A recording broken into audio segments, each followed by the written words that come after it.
This is a Gear Network production.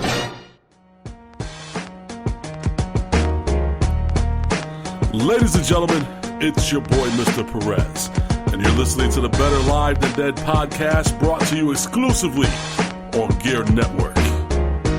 Listen in. How's it going, everybody? Welcome to the Better Live Than Dead podcast, episode number 68. 6-8. We're doing a damn thing, Lewis. We're making a podcast happen. Lots of sports, lots of stuff to talk about today. I am Ryan Wolf, one half of the Better Live Than Dead tag team, dynamic duo, whatever you want to call it. We're here. We're talking sports. I am Ryan Wolf. As I said, I just said that a second ago. Wolf BLTD on Twitter. On the other end of the interwebs, it's Mr. Perez at MRLG Perez on the tweet bots. How are you doing? What's up, peoples? How are you doing, man, on this Wednesday evening? I'm awesome, bro. I'm awesome. Not bad at all. I feel like I'm running out of steam over here, so I'm going to try to do this podcast as quick as possible because I don't feel too well. And even as we started talking, I started to feel a little crappier just because, I don't know, I should take some medicine and just go to bed. Your voice does sound a little scratchy, bro. It doesn't feel too well, and it's been hard all day because that's all I've been doing all day is talking. Are you hearing the winds outside right now? Dude, I can feel the winds. I can hear the winds. I drove home. I went to Steve T's for dinner, and I drove home from there on 104. Dude, it was a nightmare. Stevie T sounds delicious. The only thing I was bummed out about today, I wanted some French fries with my mac salad. They gave me a lot of mac salad. Not a lot of French fries. I hate when they do that. I always ask for double fries. Well, usually I just get all French fry, but I really want a mac salad, and they just gave me like 3/4 mac salad, 1/4 French fry. I hate when they do that. That's why I stopped doing it. That's probably why I'll like if I really want a potato fix, like I always get the double fry with the fries a little well done. But if I want like a double potato fix to mix it up a little bit, I'll get the French fry home fries. That's always good because they're different. I mean, they taste different. All that good stuff. I don't really For the listeners who are hearing us talking about this food, if you're not in the Rochester area or the upstate New York area, we're talking about something called a garbage plate. Now, it may sound disgusting to you because you're like, garbage plate, what's up with that? But it's the best food invention ever. You take a base of 4 options. At the place we're talking about, Stevie T's, you can have baked beans, home fries, mac salad, or French fries. You choose 2 of those. And then on top of that, they place some type of meat. So you can have hot dogs, you can have hamburgers, cheeseburgers. They got a fish one. They have a steak one. They have a sausage one. And then you put that on top of your bed. For me, it's always double fries. And then on top of that, they throw some mustard, some onions, and some hot meat sauce. Because in upstate New York, we like to put meat on top of our meat. And it's awesome. It makes a lot of sense. Yeah, you gotta. It's the brown spicy mustard too, which makes it even better. Yeah, I like the brown spicy mustard. Some places put the yellow mustard, but the brown spicy mustard is awesome. Yeah, Stevie T's does it. Jimmy Z's and Brockport does brown spicy mustard. Jimmy Z's and Brockport's actually really good in terms of the portions, which is awesome. And they're right down the street from me, which is nice. Even better. Yeah, it's even better. And Jimmy's a good guy too, so it works itself out. Nothing wrong with that, bro. I used to go all French fry and just get burgers, all French fry, extra sauce only. But then I broadened my horizons and was like, I like mac salad now. I like brown spicy mustard. So I have a little bit of I can change it up. It's good. If I'm at Stevie T's, I tend to do a cheeseburger Italian sausage link. I like to bring it home and put barbecue sauce on it, but I'll put barbecue sauce on anything. I'm sorry. Did you just say you put barbecue sauce on top of your garbage plate? On top of my mac salad. Mac salad with barbecue sauce is delicious. Interesting. I've never done that before. It's a white person thing. I'm not sure. I put Tabasco sauce on mine because I love Tabasco sauce. Yeah, but hot sauce is good. Like Frank's Red Hot and barbecue sauce on a garbage plate is delicious. I just wasn't feeling Frank's Red Hot tonight. I don't know how I feel about that barbecue sauce, bro. It's really good, especially if you get the honey barbecue. Oh, dude, it's to die for. I'll try it.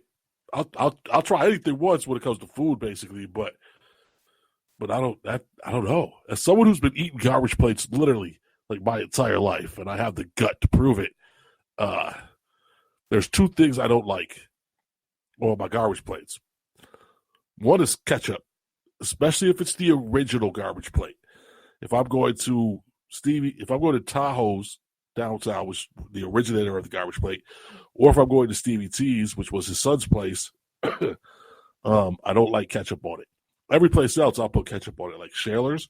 The Shaler's down the street from me does an awesome one, but I like a little ketchup on it. I don't put it on the normal stuff. And then the other thing I don't normally want to put on my garbage plate is barbecue sauce because it doesn't really go. But you say it's good, so you know what? I trust you. I'll give it a try. I appreciate that. Yeah, I don't like ketchup. I'm not a big ketchup guy either. I just don't like ketchup. I like ketchup. I just don't like it on my plate. It just makes me feel terrible. I think it takes away from the spicy mustard. Yeah, that's true. It like chills everything out. Right. Now, starting off to some sports talk. Let's lunge over to the sports. We are a sports show. We're not a food. What is this, Guy Fieri? Right. We're not Guy Fieri. No. Starting off with the National Hockey League, just a couple housekeeping notes from a couple sports organizations, or sports leagues, I should say. The Detroit Red Wings re-signed forward Justin Abdelkader to a 7-year deal. Seems quite ridiculous from the thoughts of many sports or many hockey fans. Abdelkader's been a decent player for the Red Wings, but that's a long term and a lot of money for a guy like Justin Abdelkader, who they say you can't find guys who score 20 goals. But then I think of a guy like Drew Stafford who scored 20 goals, and everyone's like, he's a 20-goal scorer, and he hasn't done it since. So, I mean, it's Detroit. They always make smart decisions. Well, most of the time they make smart decisions, so I would assume it pans out for him. But I'm not really a big fan of the Justin Abdelkader deal. How much did they give it up, you said? 7 years. I don't know how much, but 7 years. That's a long contract. And I believe he's 28 right now, so that's the end of his career, really. Right. If he stays there, yeah, I mean that should last him until he's done. You would. Now, over to the NBA. Some big news on Wednesday. The Houston Rockets, they pull the trigger and they fire head coach Kevin McHale after a 4-7 start. Not only did they start 4-7, but their offense, their whole team as a whole was just underperforming, very miserable, bad basketball team. They named J.B. Bickerstaff the interim coach, who has been an a rising name in the coaching ranks. He gets a shot with one of the most talented teams in basketball. It's early. He might still be able to turn it around with 70-some games left, let's see, if it's 11, so it'll be 71 games left. He's got 71 games to prove himself. So we'll see how that one works out for Houston. Houston needs to do something. They're a much better team than how they've been playing. Absolutely. They need to get a spark or something. Maybe this will do it. Here's the spark. That's the spark right there. You fire a coach. We'll talk about that in just a second in the NFL. Looking at NASCAR really quick, we have the Final Four in the chase for the Sprint Cup. Martin Truex Jr. looking for his first NASCAR championship. Kyle Busch also looking for his first. Kevin Harvick looking to win back-to-back championships. And Jeff Gordon rounding out the pack, the Final Four, looking for his 5th championship, his first since 2001 in his final race ever as a full-time NASCAR driver. Now, he says he's done full-time. He may race here or there, but I'm pretty sure after Sunday, we'll never see Jeff Gordon in a NASCAR race again. That's just my opinion. I'd rather not see Jeff Gordon win a championship just because I'm a big Kevin Harvick fan. But as we've seen in all sports, Lewis, there's no better way to go out than on top. Yeah, no, that's true. I was going to say, I don't really follow NASCAR, but I wouldn't mind seeing Jeff win another one before he, walks away from the sport, or at least stops driving full time. Well, that's one thing that people say about like guys like Jeff Gordon is that he transcended the sport of NASCAR. He not only is a pop culture icon, or not only is he a NASCAR icon, but he's a pop culture icon where you see him in movies, you see him in commercials, you see him in places that aren't NASCAR racetrack. If you ask somebody on the street who Jeff Gordon is, you're likely to get an answer. You're not, someone won't look at you like you have three heads. They'll probably say, isn't he a race car driver? He's a NASCAR driver. Something of that nature. People know. It's like Dale Earnhardt. Dale Earnhardt was the same way. You may not have been a NASCAR fan, but you knew who Dale Earnhardt was. And that's how Jeff Gordon is. Yeah, no, absolutely. Because I know who he is. But he is one of those people that, even if you didn't follow it, like you said, who they are. And he was always, you never really heard about Jeff Gordon getting in trouble. He's a good guy. He's clean cut, good guy. You like to see someone like that walk away with a win. I mean, I'm still rooting for Kevin Harvick, the closer, man. That's why they call him the closer. He's one of the best in the business. Then, if there's no joke, if there's 10 laps to go and he's towards the lead in the running, he'll win the race. That's how he does it. They'll bring their best, and I'll be damned if they don't win. That's for sure. Speaking of winning, moving over to the UFC now. Blockbuster. Don't spoil it, Lewis. I'm not there yet. Don't spoil it. A monumental UFC event, UFC 193, took place last weekend. Holly Holm versus Ronda Rousey. It only took 59 seconds into the second round, but Holly Holm defeated Ronda Rousey to take Rousey's UFC championship away. One hell of a fight from Holly Holm. A lot of people say she fought the fight of a lifetime, but let me tell you what. I'm not one to take away from what Holly Holm did, because what she did was beyond impressive. One of the greatest performances I personally have ever seen in the UFC. Very inspired, all that stuff, all the good words. But the thing that interested me the most was the fact that Ronda Rousey felt so confident about her own abilities that she was willing to give up the southpaw advantage that Holly Holm had. Because clearly, if you watch that fight, you saw Ronda Rousey allowing Holly Holm to throw straight left jabs to her face in order to try to fight her own fight. And as the fight went on, Rousey got more and more irritated and more dinged up and could not fight her fight. Holly Holm was making Ronda Rousey fight her fight, which is crazy. Before this weekend was crazy to think it could ever happen. And then Holly Holm landed an electric leg kick to the head of Ronda Rousey and knocked her down. And then she pounced and hit her a couple times. Fight was over. And Holly Holm is your new UFC women's bantamweight champion. The fix was in. I'm listening. I'm not interrupting you. I'm listening. No, man, listen. After watching the fight, Holly Holmes definitely looked good. I don't want to take away anything from her performance because she looked good. She was catching Ronda with some nice blows. I don't know. I don't know if Ronda wasn't, maybe Ronda looked past her, didn't think she'd be a threat, because Ronda didn't look like Ronda.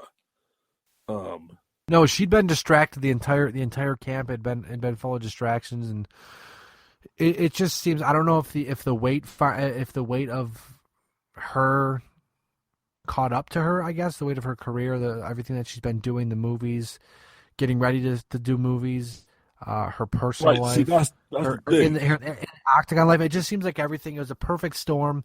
Not only did Holly Holm fight the perfect fight, but Ronda Rousey seemed overwhelmed and distracted out of the octagon. And when she got in the octagon, her game plan was not good, and it allowed her just to get the crap kicked out of her.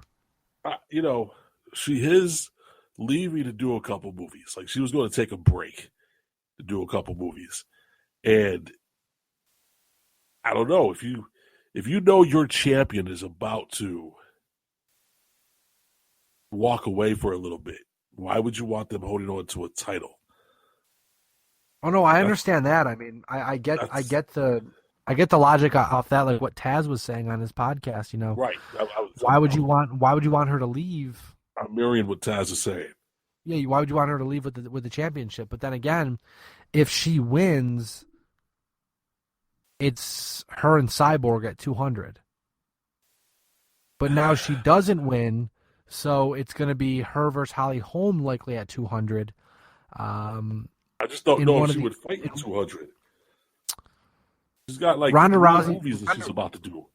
Ronda Rousey said after this she was disappearing until July. July is UFC 200. Gotcha. Well, I feel like right. They may have. I'm just trying to think here logically. They may have a title fight a couple months before. Holly Holm may defend it against Miesha Tate. There's been some talk of that. Nothing concrete at this point in time, but Miesha Tate, they wouldn't let Miesha Tate fight Ronda Rousey for the third or fourth time for the title. But now that Ronda Rousey's out of the way, it shakes everything up. So right. Does Miesha Tate get a shot while Ronda Rousey's out, and then Ronda Rousey faces the winner of Tate and Holmes? Yeah, I mean, if Miesha Tate was next in Holm, line, I'm sorry, I don't know if I said Holmes. I would say Holm and Tate would be a very good fight, with the winner going to UFC 200 to face Ronda Rousey. I mean, because no matter what, if it's Rousey Tate, if it's Rousey Holm, that fight itself will sell a ton, because Miesha Tate's never beat Ronda Rousey, and Holly Holm has beat Ronda Rousey. And either way, Ronda Rousey's fighting for that title, not for her title, right. For the title. It's not her title anymore. Now, it'll be interesting to see if she can get the distractions out of the way and sure come she will. back hungrier. Because, you made a tweet on the night that she lost, and I agreed with it. Her on the prowl, actually wanting to come back and take it. If she's dedicated, it's going to be scary. Yeah. I mean, it's going to be to the point where she lost focus. She lost a fight she probably could have and should have won. And she's going to, and it's like with John Jones, for instance.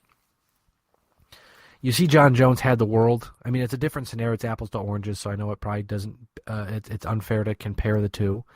But, you see how John Jones had the world, had everything at his disposal. He gets charged with felony hit run charges and loses it all. And now coming back, you see, I don't know if you see John Jones on Instagram, but the dude is serious about getting back into shape, getting right. bigger, getting better, being the best fighter he can be for as long as he can be, to not only create his long-lasting legacy, but take care of his family as well. I feel like with Ronda Rousey, it's going to come to a point where she's going to say, look, I want that championship back. I never want to lose it again.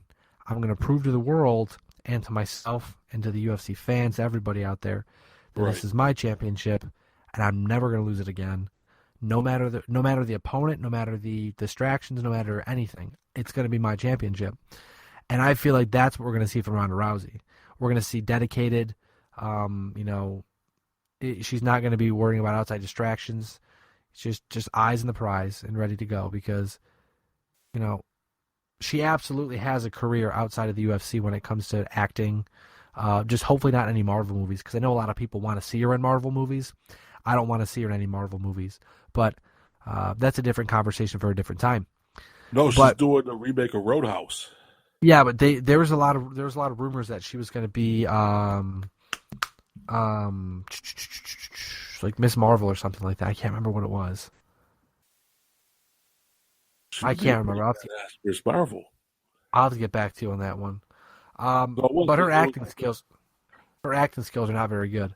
Anyways, just get all the distractions away from you and focus on your job. And I feel like that that Ronda Rousey will be very, very, very scary and very tough to beat. I just want to say I'm a fan of Ronda. I like Ronda. I enjoyed her in The Expendables 3. I do not like the fact that they're remaking the movie Roadhouse. That's a cult classic. That is literally one of my favorite movies ever. And the fact that they're remaking it kind of makes me upset. That's all. I've never seen Roadhouse. Dude, Roadhouse is a classic. It's cheesy, but it's a classic. Every time it's on, I watch it like without fail. I've watched it like 20,000 times on Netflix. And I own a DVD. Maybe I have to watch it sometime. Be prepared for, 80s hair and 80s clothes and I'm sure that's very prevalent for sure. well, it was done in 1989, so yeah. All right. But it's a fun movie. I love it. Now here's some fun facts about Holly Holm. She moves to 10-0 in her career, on her MMA career. I think she's 2-0 or 3-0. I think she's 3-0 in the UFC now. But she becomes the first person to ever win championships in both boxing and mixed martial arts. So very impressive. She's no slouch. She just was ranked lower because of the fact that she only had a couple fights in the UFC. So. Right. We'll see what she can do. I'm ready to see her as the champion defending, and I'm ready to see Ronda Rousey as the whatever the word is. I can't think of the contender, I guess. Yeah, it should be the contender. Moving over to baseball now. Some big news this week. First off, the Philadelphia Phillies acquired pitcher Jeremy Hellickson. He was 9-12 last year with a 4.62 ERA, looking to regain his form that he had in Tampa couple years back, and obviously the Phillies are betting big on him to be a big part of their rotation. The Detroit Tigers finally acquire a veteran closer. They had Joe Nathan, but he was injured last season. They cut him. Francisco Rodriguez was acquired from the Milwaukee Brewers last season on a bad team, but not a great Brewers team. He had 38 saves and a 2.21 ERA. And speaking of closers, the Boston Red Sox have made the biggest splash of the free agency offseason, whatever you want to call it, hot stove. So far to this point, they acquire pitcher closer Craig Kimbrell from the San Diego Padres. Kimbrell of 225 career saves and a 1.63 career ERA. Boston Red Sox had some trouble last year with the back end of their bullpen, and they went out with Dave Dombrowski. They went out and made a very big splash. And you never know. I mean, this could be one of those moves that you look back on in next October and say that's why they're winning, or that's why they won the World Series, or that's why they're where they are. Because they took the currency they had in prospects and turned it into a power pitcher at the back end of the rotation, or at the back end of the bullpen. I'm sorry. So the Red Sox will likely go out and dump a couple $100 million on a starting pitcher to anchor that staff, whether it's Jordan Zimmerman, David Price, whoever falls in between. But it's going to be interesting to see how that works out for the Boston Red Sox, especially being a Red Sox fan. Last thing in baseball, speaking of the Boston Red Sox, on his 40th birthday, which was today, so happy birthday, David Ortiz. On his 40th birthday, it's obviously Wednesday the 18th, Boston Red Sox designated hitter David Ortiz officially announces following the 2016 season he will retire from the game of baseball. Now, to this point in his career, David Ortiz has 503 home runs, 2,303 hits, and 1,641 runs batted in.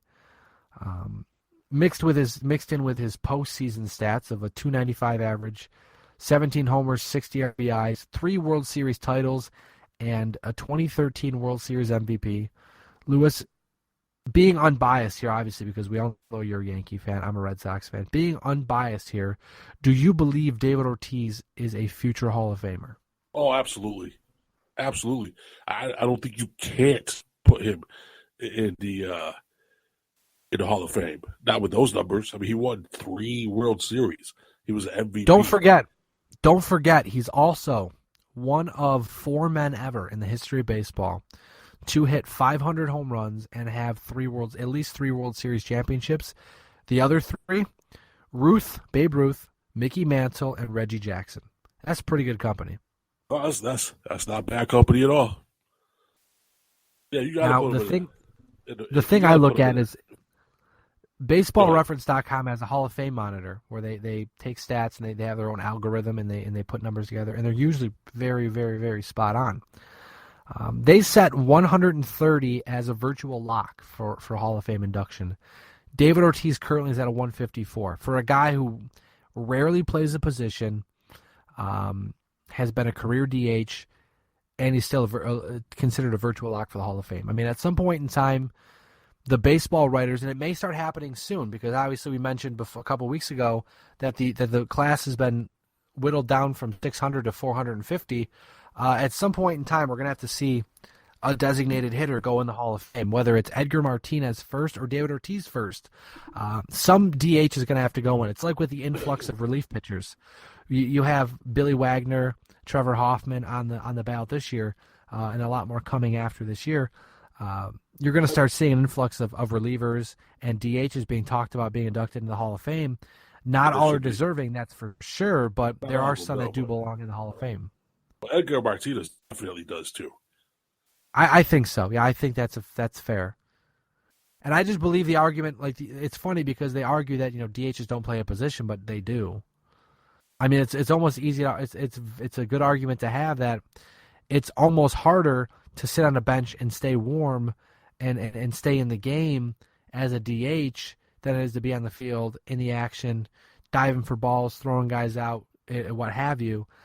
Because all the DH does is sit on the bench, goes up and bats, comes back, pays attention to the game, stays warm, goes back out, bats again. So it's not easy. I mean, it's not like it's a free thing there. It's a tough gig to have, and as we've seen over the years, David Ortiz is one of the most clutch, if not the most clutch, designated hitters in the history of baseball, the history of the designated hitter. He has, I believe, set most of the offensive records for DHs. So, everything that you would want to see in a Hall of Famer is there. There are a few things that stick out that may detract from his Hall of Fame candidacy, like the rumored 2003 failed drug test that was reported by the New York Times. Then again, that was a test that was just trying to see what people were taking so they could make a list of what to suspend and what not to suspend. No actual drug came out from that or actually failed the test. They just had set up provisions, and they even said at that point in time that legal substances were on the that were considered legal substances were causing failed drug tests. So we may never know. David Ortiz may not have failed the test. David Ortiz may have failed the test. But from that point on, when that rumor came out, David Ortiz has never failed a drug test. Every test he's ever taken, he's passed. You can have your suspicions if you want to, but the stats don't lie. I mean, David Ortiz, hands down, in my opinion, is a Hall of Famer and a damn good one at that. Yeah, I agree. I think I hit all the bases on that one. I want to move over to football now. Quick news before we hit the pick'em segment. A lot of big news this week. A lot of big news. First off, do we have to go over the pick'em segment? Yeah, we don't have to. I mean, it was bad, dude. Like, let me just look quick. We'll go over it when we get there. Oh my God, people! I'm warning you, it was horrible this week. Lots of scribbles on the page. That's the cliffhanger I'll have for you. Now, where do we begin? First off, we'll talk about Peyton Manning in a second because a lot's happening with Peyton Manning. New England wide receiver Julian Edelman breaks his foot. He's expected to be out until the NFL divisional playoffs, which is about 9 weeks away. He's a big part of the Patriots offense. Do you think the Patriots can replace his production, or will they suffer mightily because of that? I don't think they can replace his production, but I don't think they're going to suffer mightily. Will they suffer a little bit? Yeah. But they have other weapons that should be able to step in and fill the void to a certain extent. And quite frankly, whenever you have someone like Gronkowski on your team, that dude can catch patches all day and not get tired. So will they suffer? Yeah, a little bit. Will they slip and fall? I don't think so. The interesting thing will be to see if Danny Amendola can step up in Julian Edelman's absence, because there are times he can be good and there are times he can be bad. It just doesn't seem like the consistency really is there with Danny Amendola, but maybe he'll take this chance and run with it. Who knows? The New Orleans Saints fired defensive coordinator Rob Ryan in a move that was expected to happen a long time ago, but just happened now. Essentially, it's like heads are going to roll. Someone has to go. Rob Ryan is the one to go. Last year, the Saints had one of the worst defenses in the history of football. This year, they were headed down the same path. So they pull the plug on Rob Ryan, likely before they fire everybody and start from scratch again. But Dennis Allen, the old head coach of the Oakland Raiders, is now the new defensive coordinator of the Saints, and he's a defensive mind. He's a very smart guy. It's just when he was in Oakland, it just didn't work out very well for him because he just wasn't ready for the job, or also did not have a very good team to work with. But I digress. The Saints will probably be better off with him as a defensive coordinator, but in due time we will find out. Big news out of New York. The Giants will be without wide receiver Victor Cruz, who will undergo calf surgery, which will end his season. Now, he had the torn patella tendon last season, and he tried to come back this year, and hurt his calf, and now apparently it's bad enough it needs surgery. There are rumors out of New York that he may never play a snap for the Giants again because of he has, I think, like a $7 or $9 million, I think it's a $9 million option coming up next season, which will more than likely be declined because there's no way they're going to give him the cash to maybe play football. So I would expect him to maybe either re-sign in New York cheaper or play somewhere else. But, I mean, Victor Cruz, when healthy, is one of the best wide receivers in the game. Yeah, absolutely. I feel bad for him because he just can't stay healthy. But, yeah, if he can get healthy, he's a threat. He's dangerous. Now we're going to move over to some quarterback talk real quick. St. Louis, they bench quarterback Nick Foles for quarterback Case Keenum in what sounds like a big failure with acquiring Nick Foles. I mean, Sam Bradford hasn't been much better, but Nick Foles clearly not the answer in St. Louis for the Rams. And now, like I said, they're going with Case Keenum, which, I mean, whatever, I guess. If he can be okay, he can be okay, but it's not going to be Peyton Manning, or it's not going to be Tom Brady. It's not going to be Drew Brees. But maybe it'll be something for him. Maybe they can make something out of it. I'm not going to get my hopes up with that one, but we'll see what happens. Yeah, it'll be interesting to see what happens. I agree with you there, too. Johnny Manziel will start the rest of the season in Cleveland. I personally am shocked it took this long for Mike Pettin to realize that Manziel, no matter what he does on the field, Johnny Manziel gives them the best chance to win. Way better than Josh McCown at his best. Because he's a dynamic football player. He's a game changer. He can throw, he can run, he can make plays with his legs, like I said. If they could develop him, I think he'll be a good quarterback. I don't think he's ever going to be one of the greats. But I think if they could develop you would hope that he would be like a Russell Wilson, I guess, where he can manage the game, but he can also control the game with his legs or make the right passes, make the best passes, make the smartest passes, and really be the general on that field, because we've seen with Michael Vick, guys like Michael Vick, that charade of running only lasts so long, and then when age catches up with you, and you're one-dimensional, that's pretty much curtains for you. Yeah, but I mean, you've seen it with more than just Michael Vick. Michael Vick actually had a really good career before he was busted for the whole dogfighting thing. You just don't want to see Johnny Manziel go the way of someone like RG3.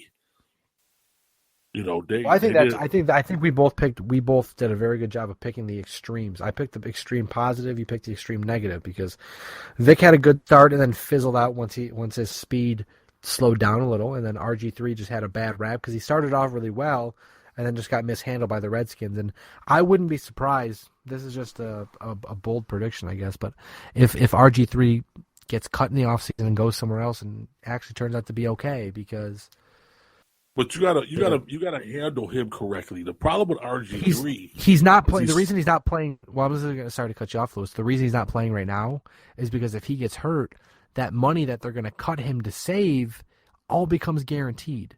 So There's a method to the madness. They're not handling it very well, but it makes sense. It's like $16 or $17 million next season. If he gets hurt now, that's all guaranteed.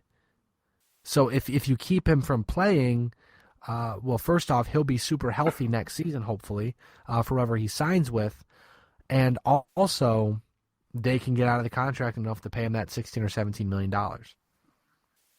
Yeah, maybe. But I think that with him, he's a small dude.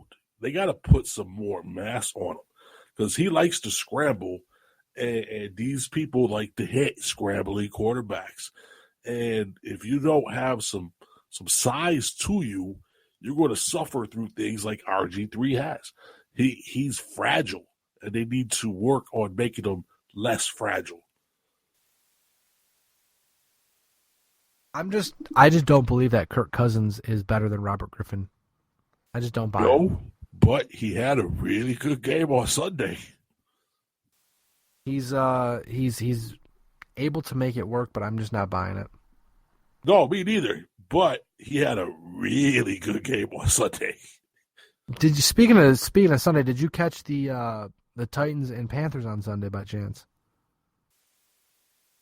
I caught most of it. Okay, well, we're going to talk about that one next. Cam Newton scores a touchdown, dances, and pisses off the Tennessee Titans. After the game, he said, quote, "If you don't like me celebrating, don't let me score." Do you have any problem with this? Nope. Zero problem with that. I love it so much. I wanted to eat that up. That celebration was awesome. Cam Newton is awesome. And then guess what he did after the celebration? He went back, he grabbed the football, and then went and gave it to a Panthers fan. Yeah, I got no problem with that. I'm becoming such a Cam Newton fan because he just doesn't give a damn. No, and that's awesome. And it's a good point. You don't want me to do my little dance in the end zone? Don't let me in the end zone. That only makes sense. It makes the most kind of sense. Right. If you don't want me to do that, stop me. And if you can't it makes stop the most me, kind of sense. I'm going to do that. I wholeheartedly agree. I wholeheartedly agree. The Panthers are really awesome this year, as we talked about. If you missed it, a cheap plug here. BLTD Extracast number 6 with myself and Paul Wagner of Between the Buried and Me talk about the Carolina Panthers, and it's a good talk. He's a diehard Panthers fan, and things went pretty well. Recorded that last Saturday at my girlfriend's house on her couch. So, cool. Podcasting is sexy. I'm sitting on a couch in my I think I was in my captain my Marvel sweatpants that her mom made me. They're pretty dope. And I did an interview. It was pretty cool. Her mom made you? Yeah, her mom sews stuff, and her mom sewed me a pair of fleece Marvel sweatpants. Cool. And they're dope, dude. They're awesome. Nice. Anyways, enough about the Panthers. One last thing before we move over to the player formerly known as Peyton Manning. Oakland Raider linebacker Aldon Smith of 3.5 sacks this season has been suspended for at least a calendar year. We were expecting this to come down after his most recent issue with the law when he was still a 49er. It sounds like he'll remain a Raider. He'll miss most of next season, or half of next season at least. But he thanked the Raiders for being awesome and upstanding and really supporting him when he came over, and really accepting him as one of their own. And I would be surprised if he didn't end up back in Oakland. I mean, he's really a strike away from being kicked out of the league for good, I believe. But I'm going to put odds at like 90-10, 80-20 that he's an Oakland Raider next season. It just makes sense. Okay. It's just a shot in the dark. I mean, it's nothing. I'm not expecting you to do the same. I'm just putting it out there. But I don't have a problem with the NFL suspending him just because, I mean, well, they make the rules up. You know, they're the wild, wild west over there with Roger Goodell. But someone needed to give this kid a wake-up call. And the 49ers cutting him is not enough of a wake-up call. Take away this kid's pride and joy. Let him realize, you know, hey, if you keep this up, you're not going to have this anymore. You're not going to be around. You're not going to be allowed around. We're not going to want you here. Shape up or shape out, essentially. And we'll see what happens. Yeah. I got enough for you there, bro. That's fair. Let's move over to Peyton Manning now. A very, very busy week for Peyton Manning. So he passes Brett Favre for the most career passing yards in a career. I should rephrase that. And then he gets benched. He ends up with a 0.0 passer rating, which is harder. It's harder to get than you would think. To achieve a 0.0 passer rating, because remember, if you throw a pass, you get a 39.6 rating if it's an incomplete pass. To achieve a 0.0 rating, you have to get no touchdowns, no touchdown passes, complete no more than 30% of your passes and average less than 3 yards per attempt, and throw an interception on at least 9.5% of your attempts. Peyton Manning also became the first quarterback to complete 5 or fewer passes and throw 4 or more interceptions in the same game since Warren Moon did it in 1986. One hell of a week for Peyton Manning on the field. Just so happens I started him in fantasy this week and ended up with minus 2.8 points. So I fully take credit for Peyton Manning's career imploding. But, I mean, the Broncos had to have known his career was dwindling, but to see how this season has played out has to be insanely alarming to them. Oh, I agree with you. It's not going well at all. And to, come into a game where you break the all-time record and then you get benched, gotta suck. But then again, I mean, it can't be easy to throw when you have plantar fasciitis in your foot. Which is what we're going to talk about in just a second, because I was going to say, he was benched. On the surface, seemed pretty bad. Afterwards, we find out that he has torn plantar fascia in his foot, which is the thing that attaches your heel to your toes. So just pretty much rub the bottom of your foot right now as you're listening to the podcast. That right there is what Peyton Manning tore. Now, the thing about it is he didn't completely tear it. From what I gathered is something that Eli did a couple years ago, was completely tore it. He played through it, got fixed up in the offseason. Right. It's easier to play through a complete tear of your plantar fascia than it is to play with a partial tear. And Peyton has a partial tear. Now, I'm a Google doctor. I did some WebMD searching, and I think it said something around like 7 to 9 weeks for a full recovery, and that's including like being in a boot and on crutches and not putting any pressure on your foot. So we may have seen the last of Peyton Manning. I don't want to put money on it, but if it's as bad as they're saying it is, we may not see Peyton Manning anymore in the National Football League. And that would be a horrible way to end your career. I almost feel Absolutely. bad for him. I almost feel bad, but then again, he should have retired a couple years ago. Like after they lost to the Seahawks in the Super Bowl. I mean, the only reason he came back, in my expert Sprots guy opinion, the only reason I feel Peyton Manning came back was to set the all-time passing records. Right. I mean, at this point, there's no real other thing for him to come back to do besides winning a Super Bowl, and he knows better than anybody that he can't do this. Right. No, I agree. I mean, there's an article that's coming out, I think the most recent, the newest ESPN magazine highlights how badly beat up Peyton Manning is. It said it takes him like 25 minutes to undress post-game. He's got to have someone help him take his shoes off and untie his shoes. He can't take his pads off. Like, he's got old bruising all over his body from being beat up because, I mean, he's a skinny guy. But, like, that's the price you play to play football, and it's not a smart price to pay. But, I mean, even the greats, you know, he puts his body through this to play the game of football every week, and is it worth it? Probably not. Nope, I don't think it is. But that's sometimes when you love the game so much, you just can't shut off that fire. And this may be, you know, this may do it. This may be the one that shows him it's time for me to walk away. And like you said, Lewis, I agree with you. It'd be sad to see Peyton go this way, but I mean, at least it sucks that he won't be able to go out on his own terms. I would assume he'll probably sit for a few weeks just to see how it heals up and how rest and relaxation goes for him.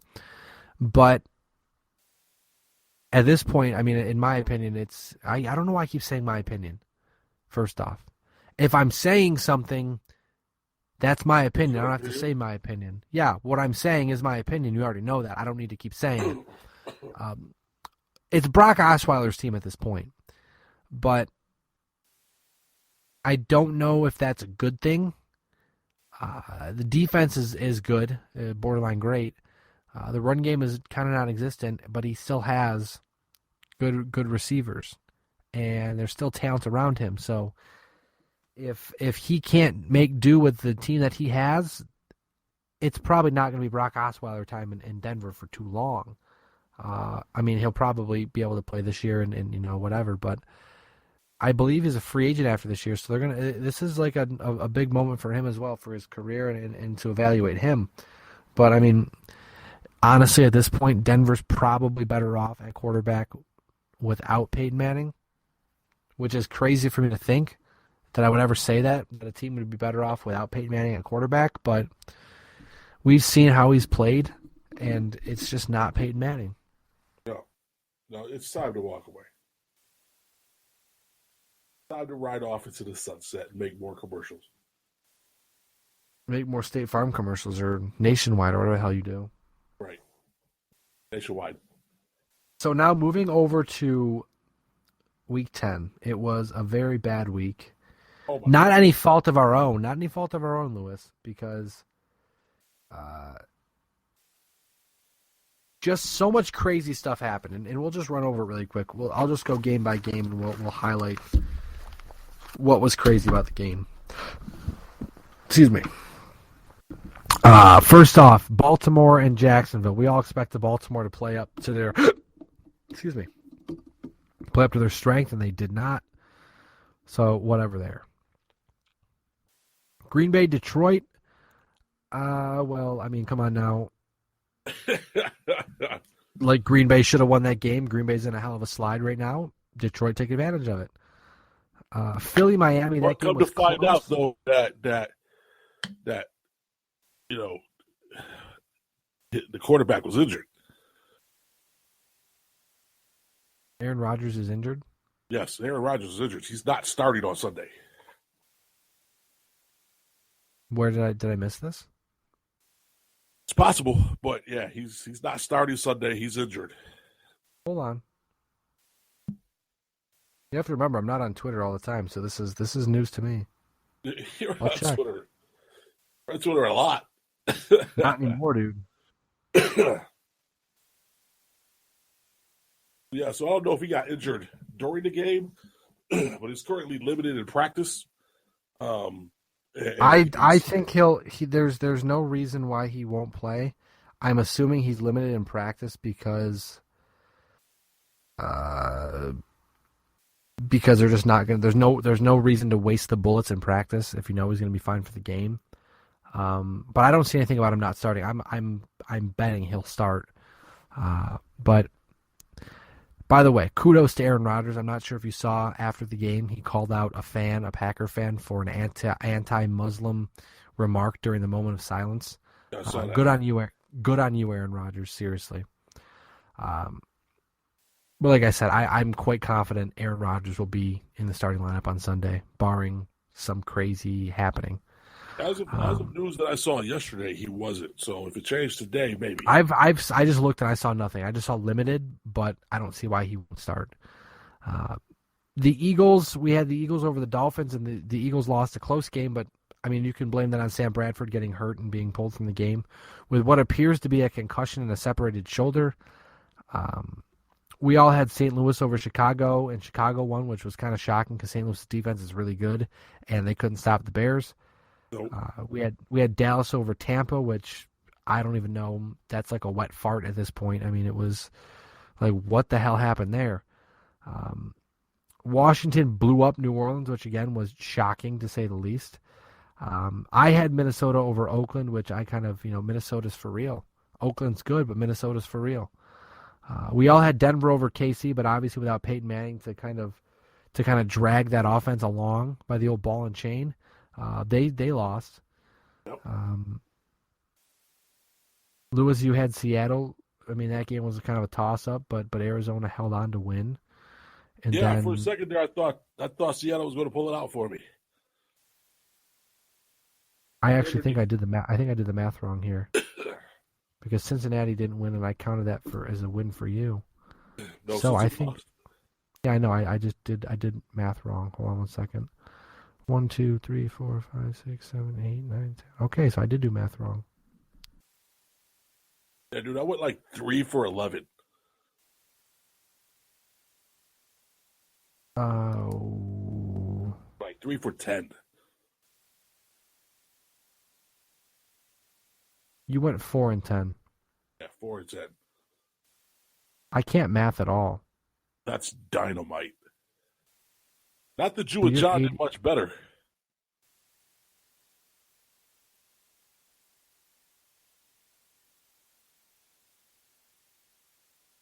Yeah, I don't know what my problem. I'm just doing math again over here. Sorry, I'm just adding this all up in my head. 50. Yes, that's. Me and John were talking about it on Sunday during bowling. While you do your math, I'll just talk for a couple of seconds here. Thank you. Thank you. No problem. Me and John were talking about it on Sunday when we were bowling. We were watching a couple of the games, and I was like, "Dude, can you believe this?" And John was like, "No, this is horrible." Like, Lewis, you and John went 4 and 10 last week. Yeah, I went 6 and 8. Not so bad, but certainly not good at all. So this week, we are at. Lewis, you and I are 89 and 57. John is 78 and 66. So it looks like we're taking off.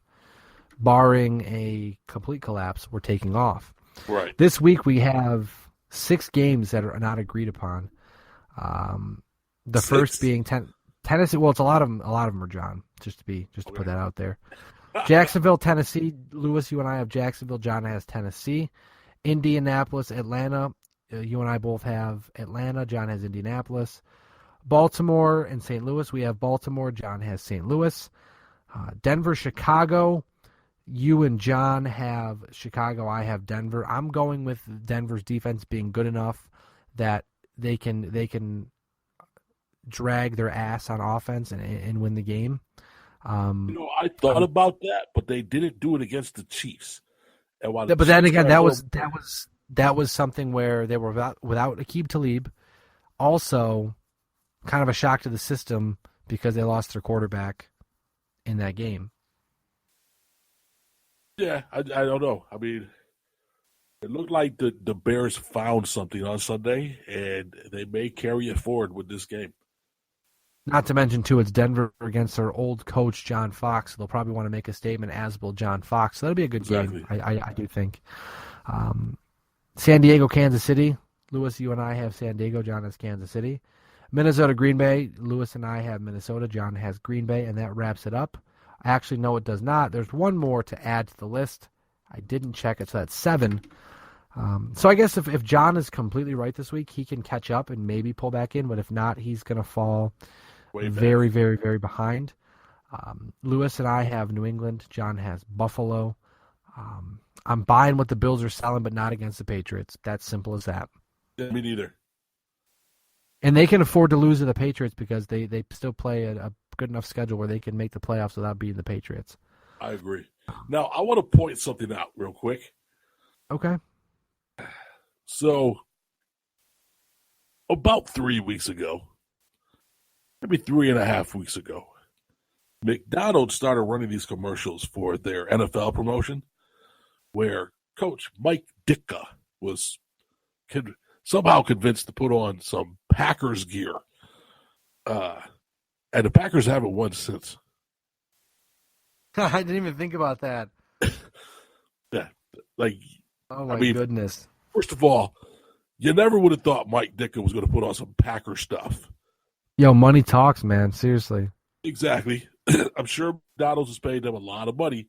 It's like Jerry Rice wearing cowboy stuff. I was going to say, they got Jerry Rice and some cowboy stuff. But Ditka throws on the old Packer sweater. Packers are on a slide. Just throw that out there. Yo, man, that's something for sure. Sports, they're very, people believe in the curse in sports, and Mike Ditka putting on some Packer stuff. It's got to be some type of curse in the cosmic universe around the NFL. It's got to be. You upset the balance of power. He did. And now people are pissed off about it. Now to run down really quick, just to see where we all stand on the other things.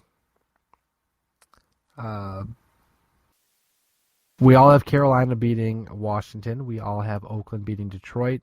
The Jets beating Houston. Dallas with Tony Romo beating Miami. Philadelphia beating Tampa Bay.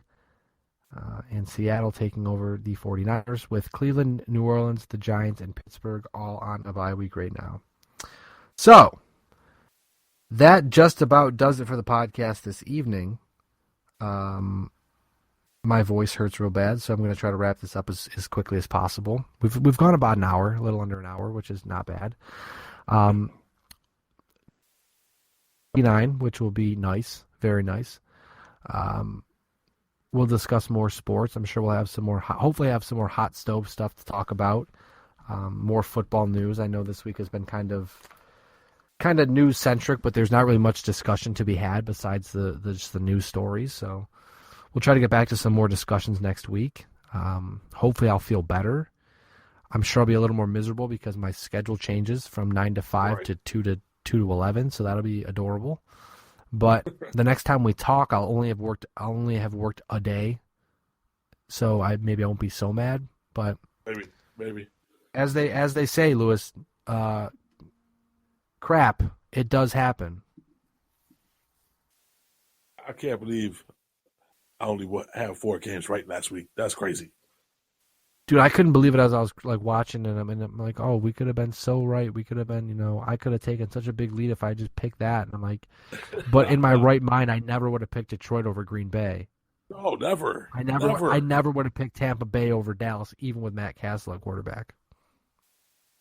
Well, yeah, and they won literally with like 10 seconds left in the game. Yeah. On a play that Cowboys defense should have read really easy. I mean, that was everyone should have known that was going to happen. Hey, by the way, real quick before we start to wrap this podcast up, our thoughts go out to the Flutie family tonight. Doug Flutie's parents. Both passed away within an hour of each other. His father had a heart attack and had been dealing with some health issues and passed away in a hospital. And then less than an hour later, his mother had a massive heart attack and died as well. He said he likes to believe it was because of a broken heart, but I mean, you can't really explain it much better than that. I mean, it's crazy. They were together for like 56 years. 56 years. It's crazy and unfortunate to see, but losing someone is horrible. Losing 2 people at once is unfathomable. So, like I said, our thoughts go out to the family. Parents. For sure. Oh, absolutely. So thoughts go out to the Flutie family on a very, very, very tough day, for sure. Ex-Buffalo Bill, so he's always got a place in our hearts, for sure. with that being said, I want to thank everybody for tuning in. Thanks for tuning into the Extra Cast with Paul Wagner. If you haven't seen that, you can check it out on the website or the Facebook page, facebook.com/BLTD Sports or BLTD Podcast. I think podcast is the Facebook. I can't remember. My brain hurts. Facebook.com/BLTD Podcast, at BLTD Sports on Twitter, BLTDsports.com. I am at WolfBLTD on Twitter. Lewis is at MRLG Perez on Twitter. Gear Network is at Gear Network, GERE Network. Check out GearNetwork.com as well. Check out all the other shows. MRLG Perez is just about everything. Yeah, everything. I always forget to say that. Everything is MRLG Perez. But besides that, is there anything else you want to add to the podcast this week? No, man, I'm good. I want you to go get some rest, rest up your throat. Oh, take some Sudafed so I can go do more talking you know what? tomorrow. I do have something I want to say. You should change your picture on Uber Conference. I have to. Well, I did a while back, dude. I changed it because it's through my Gmail, my Google Plus account. I changed it, and it never changed. That's weird because the picture, unfortunately, that I get to stare at the entire time we're talking through Uber Conference, it's obviously an older picture because you're much fuller in the face than you are now. You've lost a lot of weight since this picture was taken. That was like 2 Novembers ago, I think, was that photo. That's it. Just change your picture. I will. I'll get on it right after we get off the call. Give me a sexy Ryan to look at. I'll give you something to look at. That's for damn sure. No, not just make it a face picture, bro. With that being said, I want to say, Lewis, thank you for as usual for joining me. I appreciate your time. Yeah, thank you for having me. It's always no fun. problem. It's always a pleasure. We are Better Live Than Dead. You're not. We will see you next week, same time, same place. Well, on Tuesday we'll see you, same place, not at the same time, different time. Either way, we'll be there Tuesday. Check it out. BLTDsports.com, GearNetwork.com. Thanks again for tuning in, friends. Hope you have a good night, and we'll catch you sometime very soon.